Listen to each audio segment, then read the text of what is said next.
Welcome, everybody, to another wonderful Parity Delivery Services learning sessions. Hector, Lana, and myself are going to take you on a little journey through the Multisig palette as we continue, going through the frame system of more than 40 pallets. We're going to dig into this one today.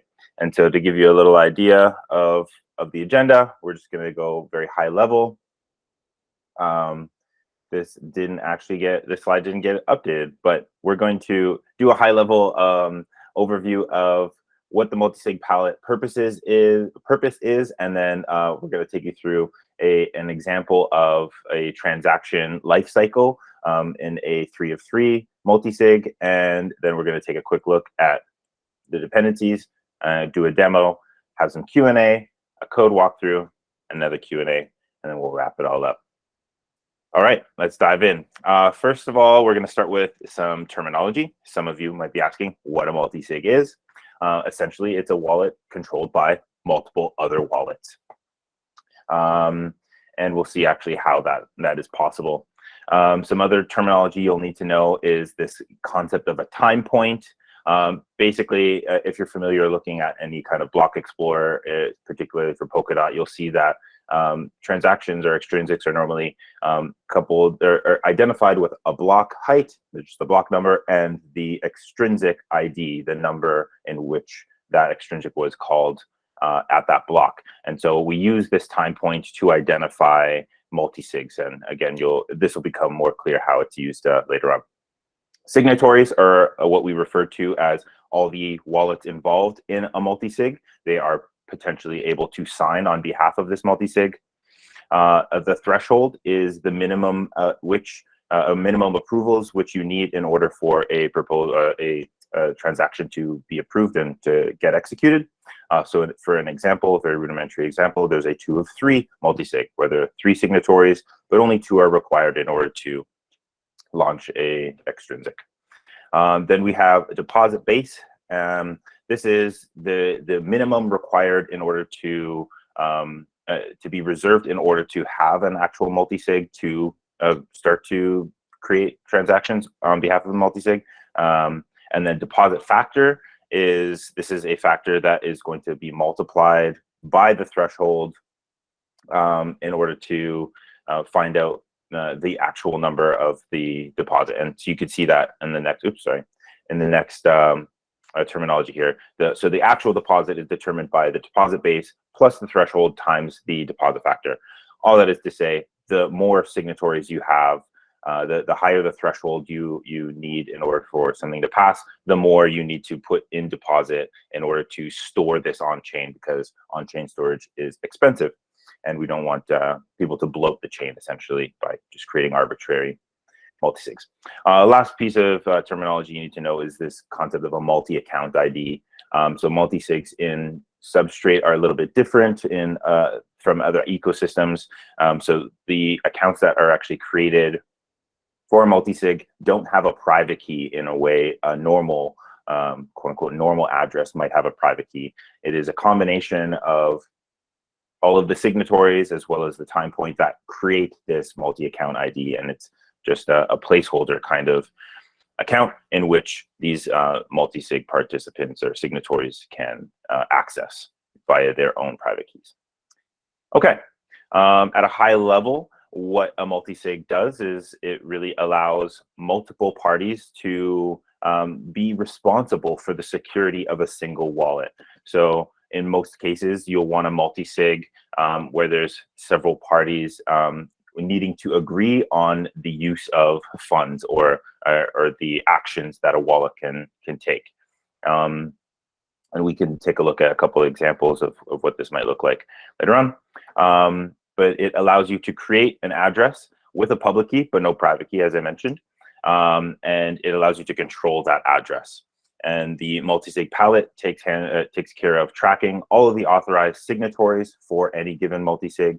It tracks the number of approvals that a call has received up until it then gets dispatched, or it might get canceled if one of the signatories that created it decides that. Some of the examples of where it's being used today, Major example is Tether is using it for their statement implementation of their token, and that's actually used through the Zondax app through the Ledger device. So it's a little dependency tree there. Some other places where multisigs are used are DAOs. Is a common place where you have lots of folks around the world trying to contribute to one kind of organization, and in order to increase security, then you want to have the signing of these transactions, or the security distributed amongst the shareholders, kind of thing. And the last piece is you don't necessarily need multiple parties to be involved. This could be used for your own personal security.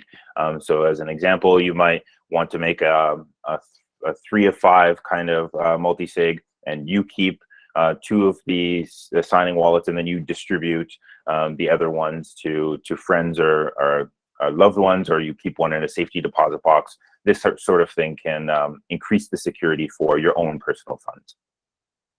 All right, moving on, let's take a look at what a multisig transaction might look like. It might seem confusing at first, but I assure you, as we go through, I think it'll be pretty clear on how it goes. And again, this is a very simple example of a transfer operation, but basically any kind of call that you can do from a single account, you can also do from a multi-sig account. So these things can get quite complex quite fast. So I tried to make it nice and simple for this one.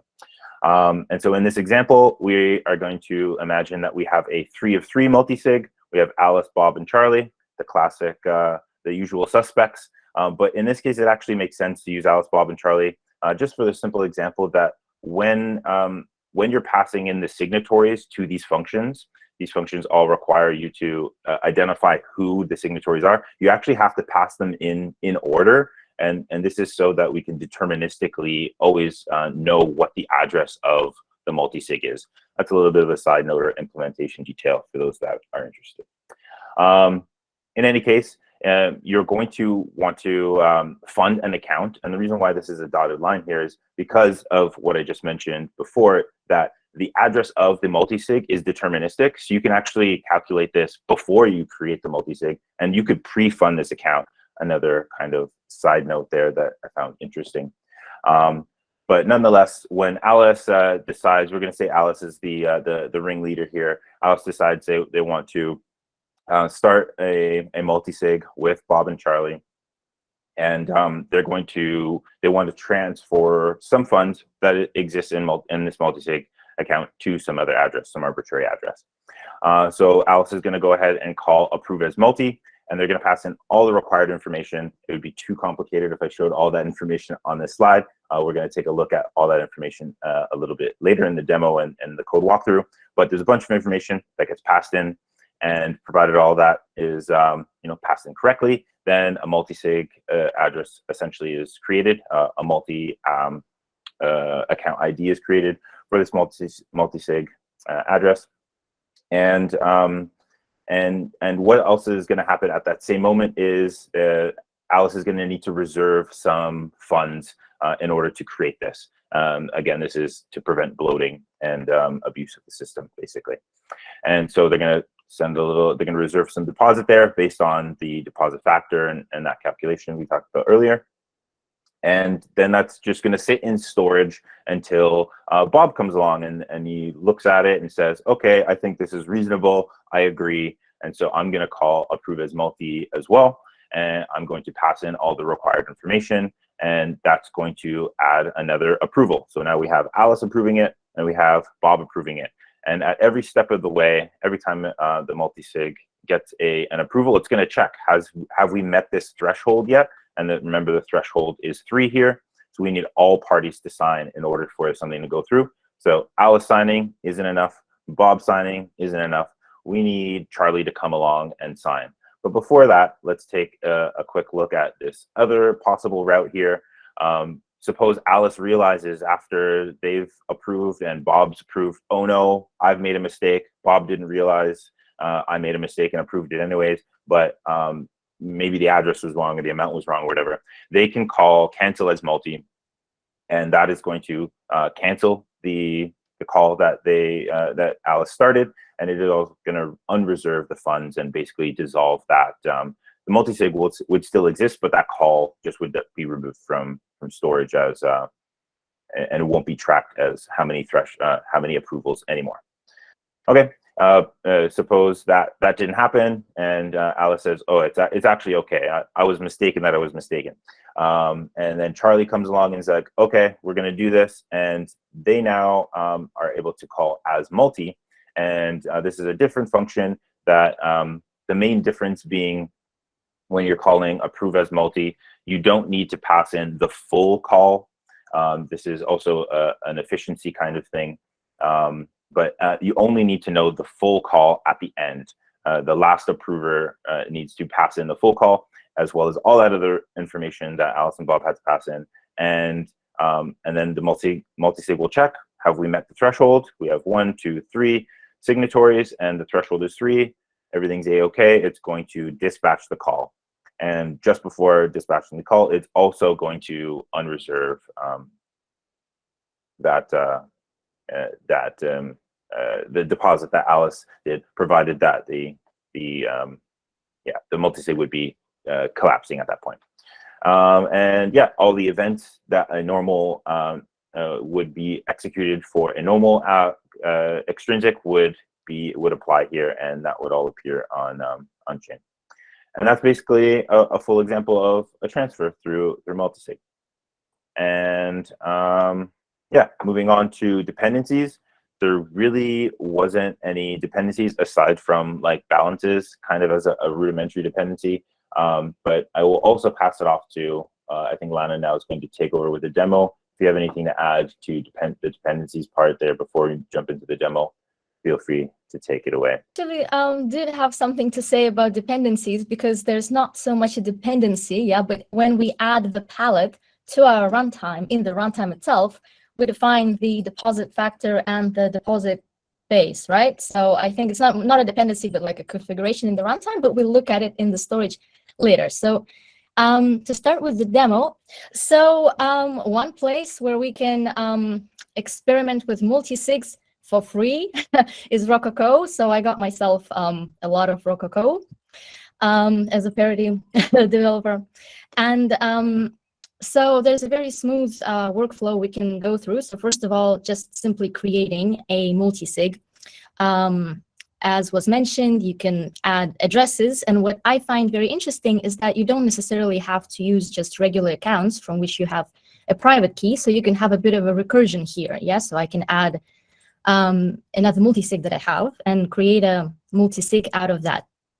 So you have to give it a name. So I don't know, something else, and then you can indicate the threshold. So here it has to be a less or equal to the number of signatories of this multisig. So it can be 2, it can be 3. Not going to create it though. I've already pre-created some addresses here, and I'm going to show an example of what we can do with this multisig. So after you press create, the address will be created here, and it's not pre-funded when you create it, which stops from sending funds from it, obviously, or executing an extrinsics which tries to send funds from it. But you have the information here about the multisig. So the threshold I created it with is 2 out of 3, and the signatories are test2, ABCD, and tests. What is actually interesting, when you create this multisig in the multisig flow, you can put them in any order, and it puts them in the order it needs on its own. But when you're doing an extrinsic, you actually have to present them in order, or extrinsic will complain that the signatories are out of order. So I've pre-funded this account with 19 Rococos, and let's say I want to send some funds to this address here called ABC. So I do send, and to, let's say, ABC, and let's say 1 rock. So we do make transfer, sending from account, and then we here see multisig signatory. And yeah, here we have the multisig call data and the call hash. So we copy paste call data because we'll need it for the final approval. Actually, let's start with tests and then tests will be the first signatory with which we will have the multisig actually created. Yeah, so let's do sign and submit. Okay.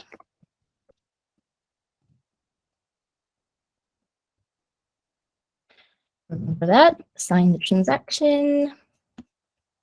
Okay, and we successfully got it. And here we have the new multisig in this block. So what actually happened? So we see the multisig account, we see the call hash, we see the first approver. We see that balances have been reserved, and these balances are the ones that actually come from the formula that Joran presented earlier, which shows the deposit base plus factor times threshold, which is 2 in my case. And yeah, so now that we have this new multisig, we can actually go back to accounts. And what we see here is multisig approvals pending. So let's view these pending approvals. And the depositor is tests. It was the first address that signed it. But now, because I have a 2 out of 3 signatures, if I send another approval, the approval will just get appended to the approvals vector, right? So we want to actually put the call data for the final approval. And as I put in the call data, it decodes it and recognizes that it's a balances transfer keep alive. Yeah, so this is the default operation that we get when we click send here, because when I was trying to get the data before in the extrinsics, I was looking at balances.transfer and I was like, why am I not getting the right data? But it's actually transfer keep alive. And the signatory is tests2. We approve that because if I were to use my third address in there, which is my ABCD, which is Alice, Bob, Charlie, Dave, then there will be a little recursion in there. I would have to get the 3 out of 4 from them. They would have to approve the signing of this multisig. So we're not going to do that now. We're just going to approve this. Sign and submit.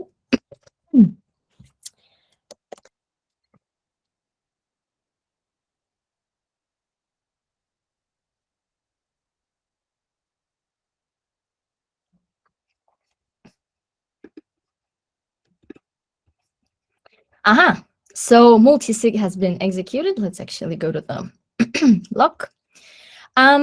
So as we see, so in the order of extrinsics, whatever the call was, first the call gets executed, and after that, we actually see that the multisig has been executed. And we see that the address ABC has successfully received funds from the WW multisig address, and the multisig executed. It was the final approval came from the tests2 account at time point hide and index. And this was the original call hash, and okay, everything's great. Now we look at our account and boom, ABC has 2 rock. So it's pretty straightforward, but let's say you're like me and you're like, I don't want to send funds from my multisig. I want to actually execute in extrinsics. So what I have in the background, I have the substrate node template with an additional multisig template added to the runtime, and I have it in the background. And what you can do is you can obviously do all this not the pretty way, but with the extrinsics. So I have this here, and also a bunch of accounts. So first of all, let's think which call will we want to execute. So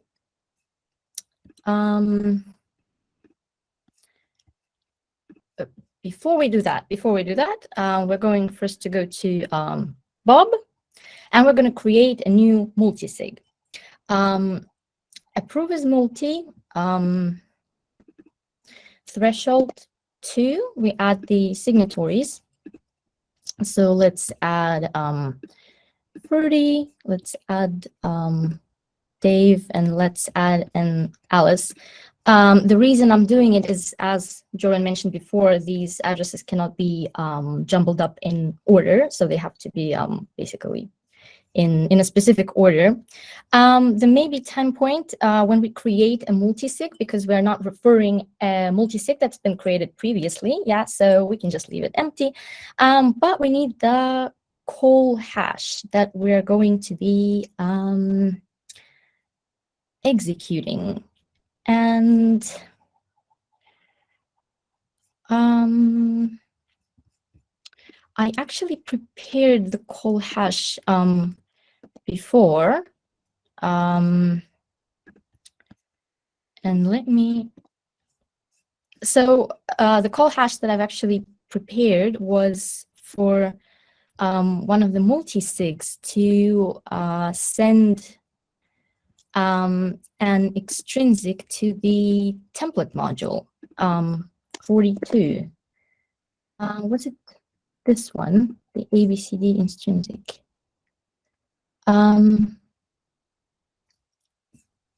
Yeah, sorry for the confusion. Yes, it is the same. It is the same hash. It is the same data. So we need this hash. Yeah, we put it here, and we don't need the max weight here. So we approve as multi and sign and submit.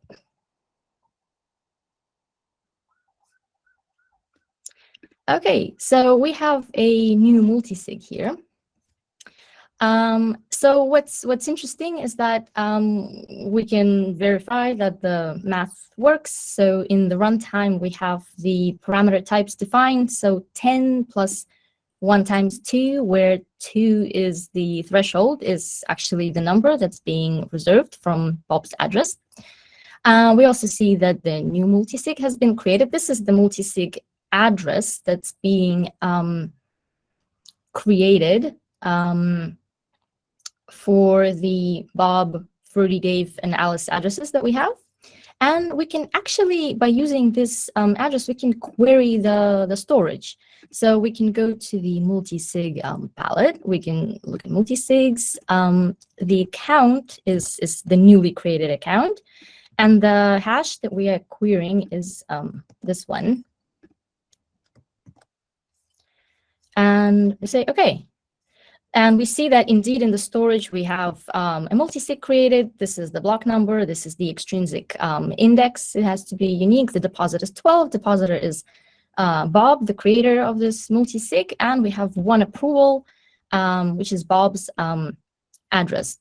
So the next step that we want to do is get Alice to actually execute this call. So if I had like 3 out of 4, then I would do approve as multi once again. But since I have only 2 out of 3, then we go to as multi, which is the operation that finalizes the call, checks that the threshold number has been reached, and executes the call. So here we need, again, Fruity, Dave, and Bob. Now the time point has to point us to where we were before, and we were before in block 956 and index 1, but now we need the actual call, and the call is simply this. So yeah, so it's the opaque call. It's not the hash, but it's the actual data of the call. So let's say no, don't store, and here we have to indicate max weight, and we can submit transaction. And it's immediately executed. And let's go to the Explorer, and we see that indeed something has been stored, 42, by our multisig of Bob, Fruity, Dave, and Alice. After that, balance has been unreserved, so Bob has his money back. And the multisig has been executed, which means that it's gone from the storage. If we do this again, it'll say none.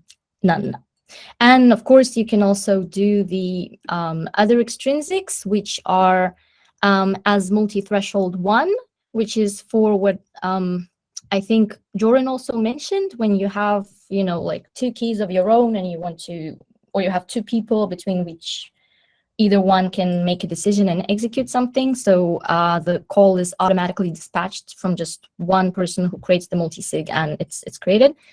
And of course, we can also do cancel as multi, but I think it's kind of straightforward that you also have to pass the same call hash and just indicate the signatories, and it'll just disappear from storage and become unavailable in the if you're like here, it'll just disappear from here as well. Okay, that's all from my side, and I pass it on. So let's jump into the code a little bit. The Multisig Pallet is not something extremely complex, right? It's like pretty straightforward. But before going through like, you know, the Multisig Pallet logic, I would like to show you something to make it very graphic, right? And was like the deterministic process to basically bring with the, you know, with the account, right, or the address for the multisig. So I was digging a little bit into like the Polkadot.js API code. Basically, not sorry, the API. I mean the Polkadot.js apps code. And basically, I found like, you know, this is like the function that basically creates, right, the multisig. Yes. Sorry, can you just zoom a little bit for us? Sure. How does that look? Is it better now? Maybe one more. Super big for me. Yeah, that's great for us. Thank you. Okay, cool. So yeah, the thing is, like I was saying, that, you know, this create key multi is like the function, okay, and in JavaScript it's easier to read and execute, right? So I went through like, you know, the function, you know, and I found that basically this is like what it's doing for getting it, okay? So let me just take, for example, this tether multisig. Of course, this is not the real multisig. It's just a toy multisig, which is composed by these three, okay? And if you can take a look, it says 5, let me just zoom in, right? It's 5FD and finish with yellow, okay? Let's say. So if I go to this like little script that I have created, okay, you will see that, you know, this is like the account generated. So this is just a very graphical way to show how like what is like this deterministic process that we were like talking before. Okay, so having said this, let's go to the logic or like the pallet structure. Okay, is it like okay the size here? I just need to zoom out just one point. Go for it. Okay, cool. So if we go to the pallet, right, structure, as I mentioned, there are not like, you know, it is not like very complex. Okay, so for example, this struct like the multisig is like kind of what in the end is stored, you know, on the storage. So basically all the approvals and everything, even like the code, are like as all the pallets stored in the you know, on the storage. But you know, there is not like very complex logic or like a lot of like, you know, cryptographic proofs or something. So it's just interacting with this struct, okay, which is like at the end basically stored here. Okay, this storage double map is like basically, you know, referring the account ID and the hash of the call, and finally is like, you know, storing that multisig struct that we were talking about. Okay, if we go to the config trait, you will see also that, you know, there are not many like configs. Okay, so I will just do, you know, one spoiler about the product updates. You might notice like we don't have the events or the call config trace anymore. Okay, so basically in the next release, which is the 0.9.30, we will like, you know, receive this change, which is like a breaking change where like events and calls are renamed. okay? And now we are like explicitly calling this configs as runtime event, runtime call, and also is going to be the origin is going to be renamed to to runtime origin. So this is like a very important parameter, right? Which is like receiving the runtime call, because as we mentioned, like what this pallet is basically doing in the end is executing like runtime calls, right? So this is like the config that exposes that or configures that availability, that capacity to execute stuff. Then we can the currency trace with reservable currency. So we review already what this is about, right, in the previous sessions from balance. But this basically is the shared trade that let us locked or reserved, balance. And also here, are the two deposit base and deposit factors that we were talking about, right? So this formula to basically say, okay, this is like based on the threshold, the amount of money that we are going to lock for the call. Okay, then the maximum signatories. So how, the maximum signatories that the multisig can hold, right? In most of the cases, it's 100. Yeah, and the weight info, which this is like same as the event, is like a shared, config trade. So if we go to the configuration, right, we will see like the deposit base and the deposit factor is like the one that makes sense to to see. Yeah, and also the mass signatories is like set to 100. This is pretty straightforward. So if we go to reviewing like the extrinsics, okay, we will see like there are like just a few of them. So there are not of like external calls like you can do. I will just skip like this multi-threshold one. Okay, I will focus on the other two, which is like as multi, and also the approve as multi. But if we review it together, okay, let me put one next to the other one. So to making it very graphic for you, this is as multi and this is approve as multi. You will see that it's almost the same, exactly the same function. Okay, so it's like both of them are a wrapper of this function, which is called operate, that we will like review it, yeah, very soon. But the only difference that we can see here is like one is like basically receiving call hash, and the other one is receiving the opaque call. So this means like, there is not like a specific order, okay, like you should execute. Okay, you can like basically call the whole multisig process calling as multi, okay? But the recommended path is the one that Shorin displayed before. So basically, it's like you use the approve as multi where you just like provide the hash, coming back to this like use case that Ben was talking about, like I don't have to expose my call, right, until the last call, which is the one that is going to execute the call per se. I just can like approve like the multisig call, just providing the hash, and that's just the only difference, between these two calls.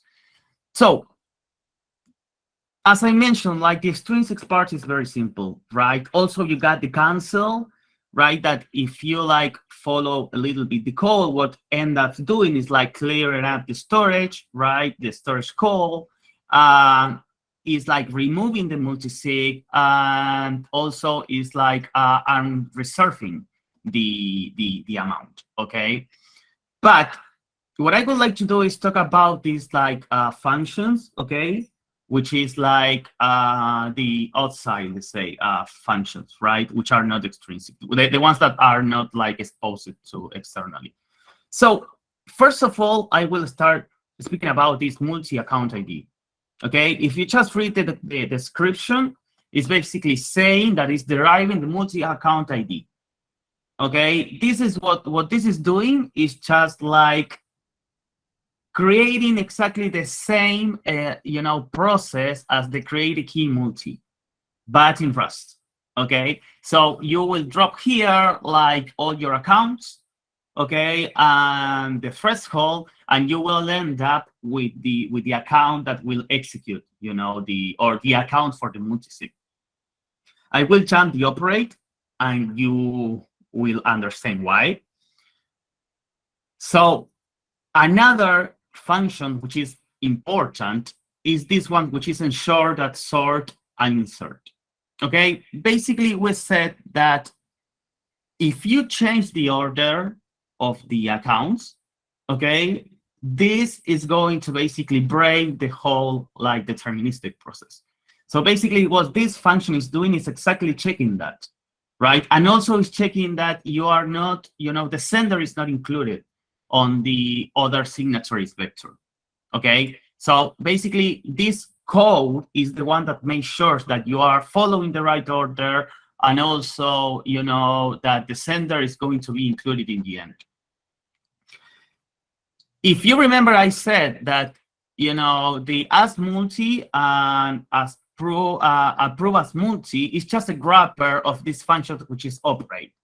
So basically, if you want to understand this palette, you need to focus on this function, okay, which is the operate function. So let's go through it, okay?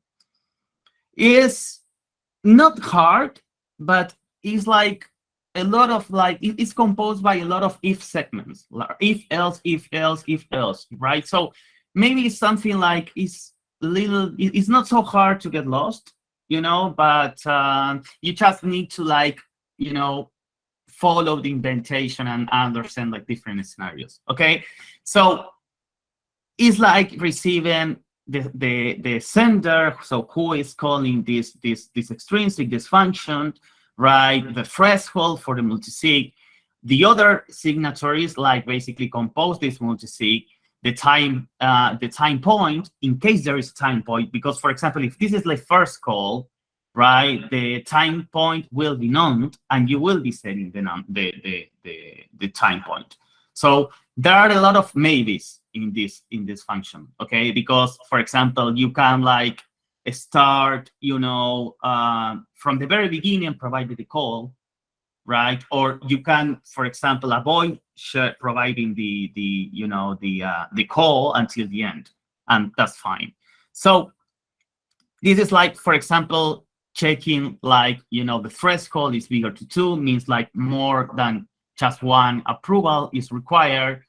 Then, for example, is in this first section, we are like applying all the logic about like, you know, the number of signatories and the threshold, okay?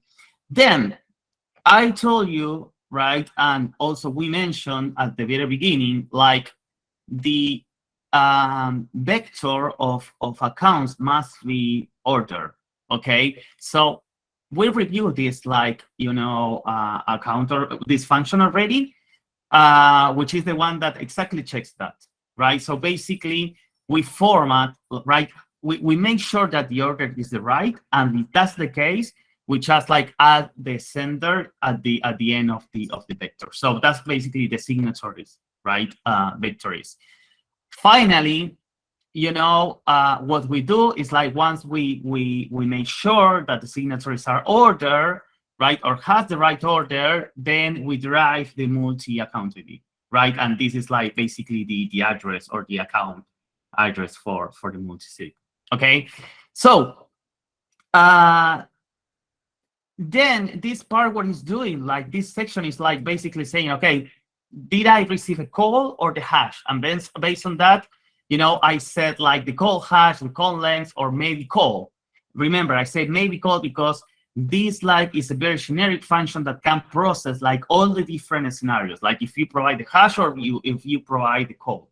Okay, so everything starts from here, right? It's looking if there is an entry for this multisig call specifically, right? And it's like basically just matching like the derived multisig address and the call hash from the call we provide, okay? So what it's doing here is like, yeah, checking that the time point is okay, the right amount of approvals, right? So for example, let's go to this one, okay? Let's go to this part, which is like, we have the approvals, right? So the threshold is met, and we have the call stored, right? So something we can do, for example, right, as a possible scenario, we can call the approve as multi, cross the threshold, but we never provide the call.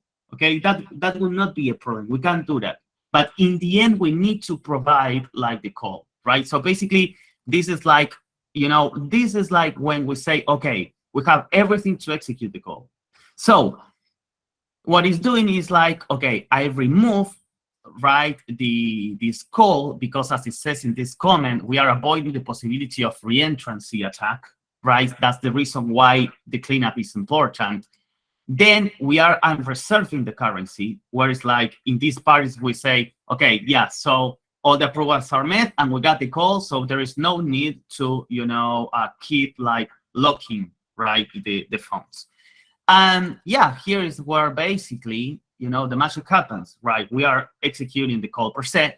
And if you check, which is like, the signature, right, is basically the derived account for the multi-address. Deposit an event, right? Also, this returns like the wait for the call. And yeah, this is the happy path, okay? But let's say that we don't have the call now, okay? Because it's unavailable or because we don't have the necessary approvals yet, right? So what is happening here is like we say, okay, we are going to, in case that I have the call, I will store the call and I will reserve, the accounts. Okay. And let's suppose that, I don't have the call. What I do is I just like lock my approval. Okay. Sorry, if I don't have the call, basically, I did it like incorrectly. If I don't have the call, basically, I just say I didn't store it, okay? But what's happened next is like, if my approval was not like previously done, right? So I didn't approve it yet, I'm like basically here inserting my approval, okay? In case my approval already exists, basically I'm doing anything, right? And this is why it's throwing an error, because it's saying you already approved, and you are not doing anything meaningful. So that's why it says we already approved and didn't store a call. So this call was useless, okay? So then it's like what happens on the other, let's say like, for example, if we go at the top of this if statement, remember that everything starts from here and says like, is there an existing entry for this, right? So we just like went through like the path where like there was just an approval, right? Or this process was started already. So now let's go, okay, to that one that basically says, no, this was not registered. So it's the first time I'm calling this. So this means like the process was not started yet, meaning that no time point given, okay? So when we register our call, what we do is basically say, okay, this is like the block, okay, that this is being executed, okay? Also, this is like getting the deposit, right? And here is where like, the formula, is being calculated. So we get the deposit base, the deposit factors, as we basically multiply it by the threshold of this case. We basically, in this part, this is interesting. If we provide like the call on the first time we call it, right? If I, for example, I call as multi on the very first time, what it's doing is basically storing the call and reserving, right? This is store, call, and reserve just do that, right? It's like storing the call and, reserving the amount. But if I'm just, for example, providing the hash only, then it's going just to reserve the amount, okay? And then, boom, I just create like this multisig for the very first time. And basically, yeah, that's the flow, all right? So as I mentioned, this separate function is like, handling like different scenarios, depending like if your first call is as multi, meaning that you provide the call from the beginning, or if you, for example, call the approvals multi on the first part, on the very first call, meaning that you provide the cache right at the beginning. This function is handling all the possible scenarios.